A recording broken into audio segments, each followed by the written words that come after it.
Hey, it's Tony from Cassette Comeback, and as you've probably guessed from the title, this is day 2 of 7 cassettes in 7 days. And as you probably know from reading it, today we're looking at the Sony EF Premium. Now, if you've watched this video here, bing, you'll see that Sony, like, you know, most brands, had their big selling base cassette, which was the HF. And the HF really, in all generations really, and I've said really enough there, was a superb entry level cassette. It was easily as good as D's or UR's. But Sony also made lots of other, well, I want to say, they're not strange cassettes, but I don't get where they came from.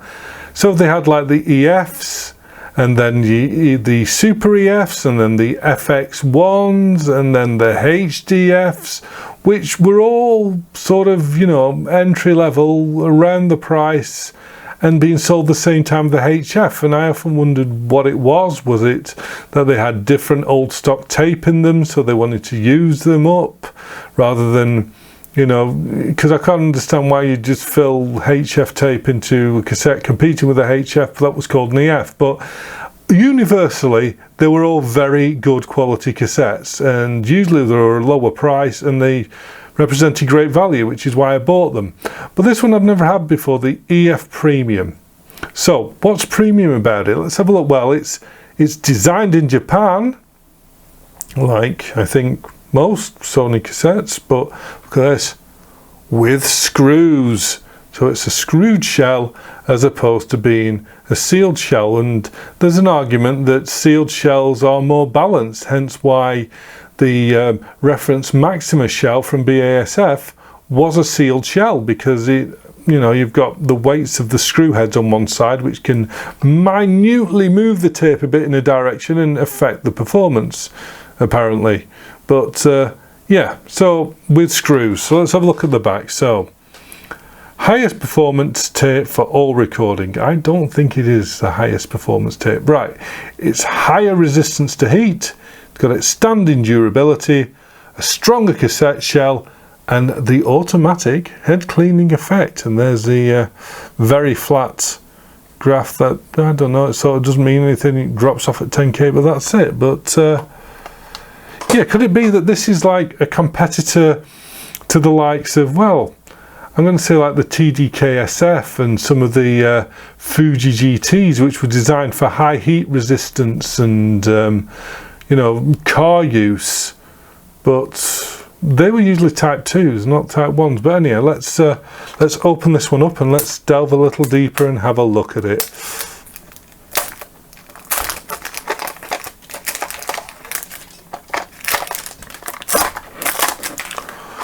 Right. So the shell. Now, you see, this shell, apart from it's a bit tinted, just looks pretty much exactly like the 90s HF shell. In fact, let's just bear with me 1 second. We're going to do a quick cut and I'm going to get one of them.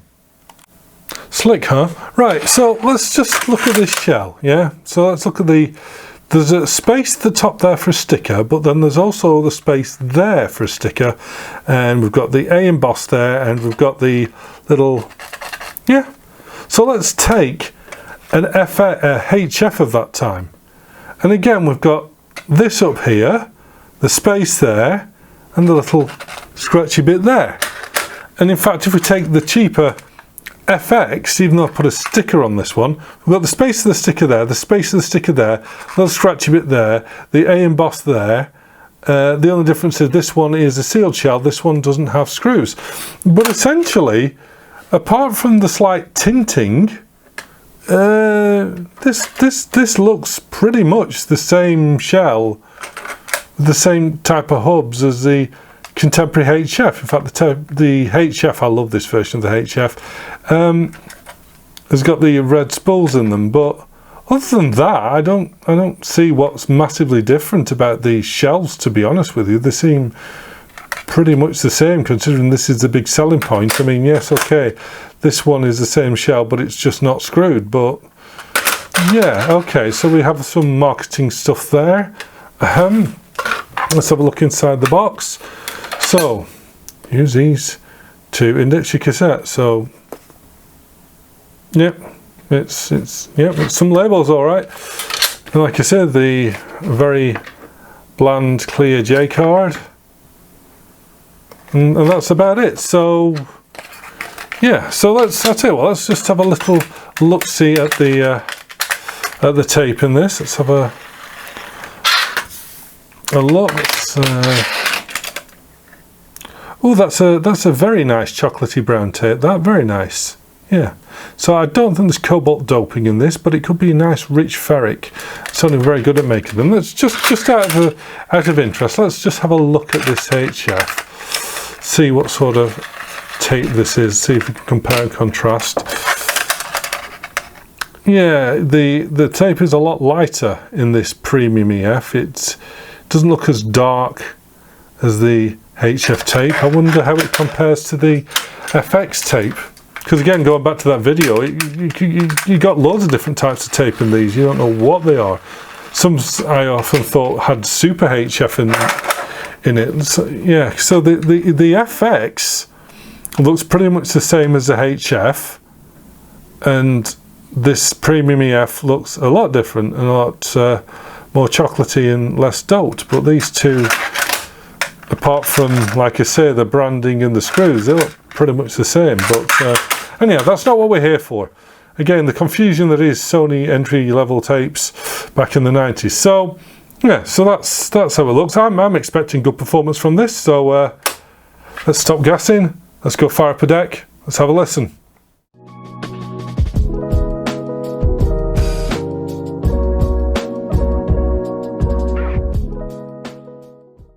Okay, so I'm going to use my Arcam Delta 100 deck for this. Yes, it is still working. The repairs worked. It's still working. Way. So yeah, so let's get this calibrated up. Now, I don't know what deck this is calibrated for, what tapes this is calibrated for, I should say, because I've left it as the factory calibration. So let's have a see how close this Sony is. So okay, we'll go there. We'll put the cal tone on, and we shall start recording it.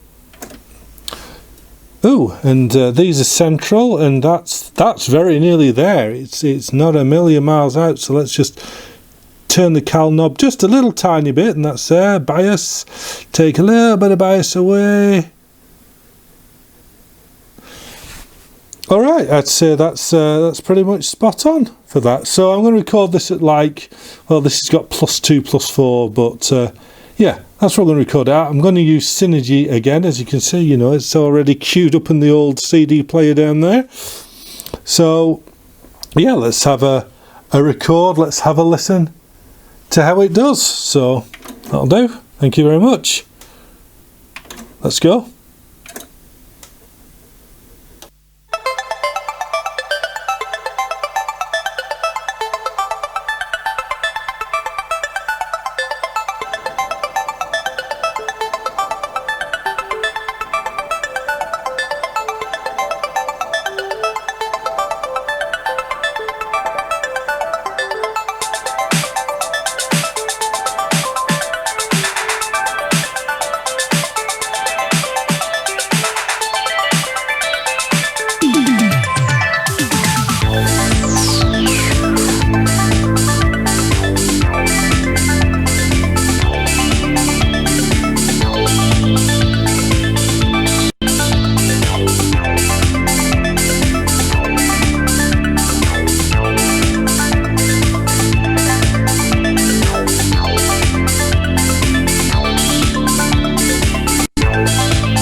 Yes, thank you very much. We don't need the extra track.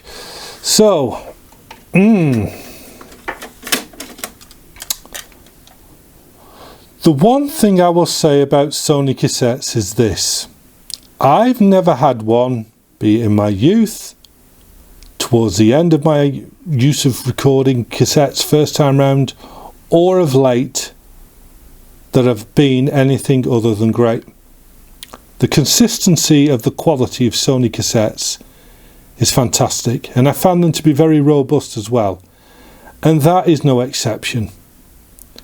It's a premium EF, yes, I don't know how it's premium over a HF other than the name, but all I do know is that maybe it's a deck, who knows, but that sounded fantastic. I didn't notice any real differences at all, and that's the standard of a great tape, no matter what the name, no matter what the price. The truth.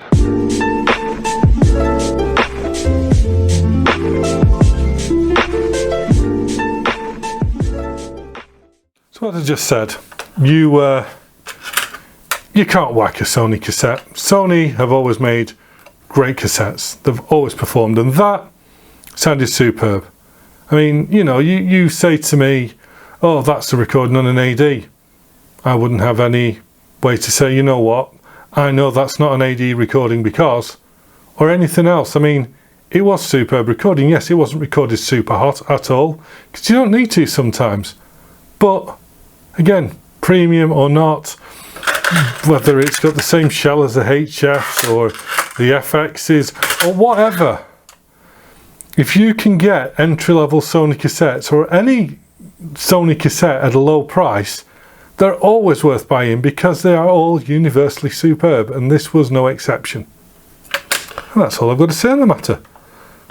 So on that note, let's look forward to day 3 of 7 cassettes in 7 days, and I'll catch you tomorrow. Happy taping. Bye bye.